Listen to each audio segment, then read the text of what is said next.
really, it sucks that we even have to talk about this in the Yes. first place, Ryan. I mean, Robert Godwin Sr. shot to death on Facebook Live. It Yes. was ridiculous and sickening in the first place that even happened. But then you've got these trolls who decide that they want to make some money off it. Within 24 hours, there were over 35 GoFundMe accounts saying they were collecting money on behalf of the family.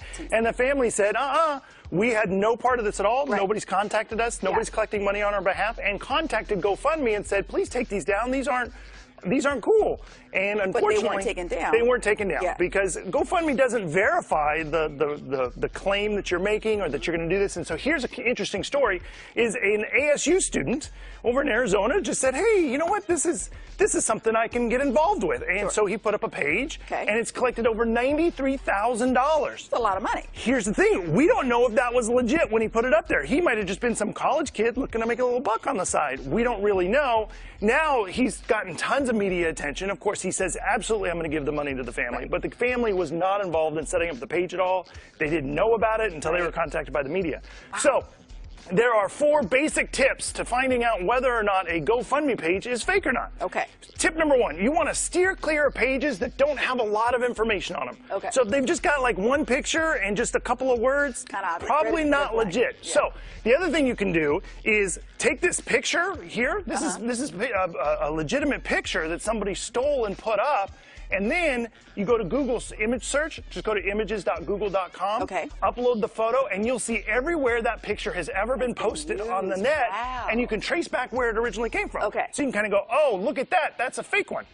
Also, GoFundMe has now put in some protections, so up to $1,000 of donations. If you say that, hey, I think I've been taken advantage of, and report the account, and they determine that the account was illegitimate, they'll refund up to $1,000 of your donation. So it's kind of cool. They're putting in some protections, but keep in mind they're not vetting anything as people are putting them up. So here's a legitimate account. Look at this, $241,000 they're raising for some legal or for some medical bills for this young child here. And you can see, look at this, pictures, lots of words. They keep you updated. All kinds of stuff going on here. So you can be, okay, this is probably legit. Now, let's say for some reason you're still not sure.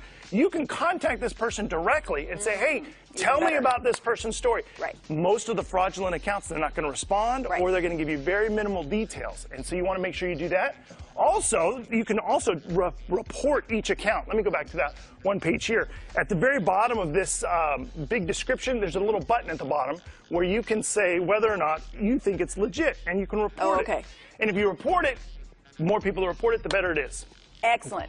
And the real thing is, if you can't take it to the horse's mouth, you have to kind of be a little skeptical about it. Yeah, I mean, if somebody calls you on the phone and says, hey, I'm collecting money for Facebook because of this terrible tragedy, you're going to go, no, I don't think that's legit. But once you see Sally on Facebook share it with you, and you're like, oh, I know her from high school. Yeah, she's totally cool.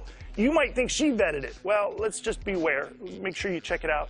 Report it if you think it's illegitimate. It's always somebody's looking into it. Wow.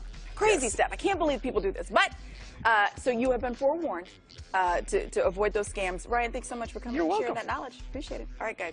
Back over to you. Good things to watch out for. Yeah, those are great. I like that. All right, thanks, guys.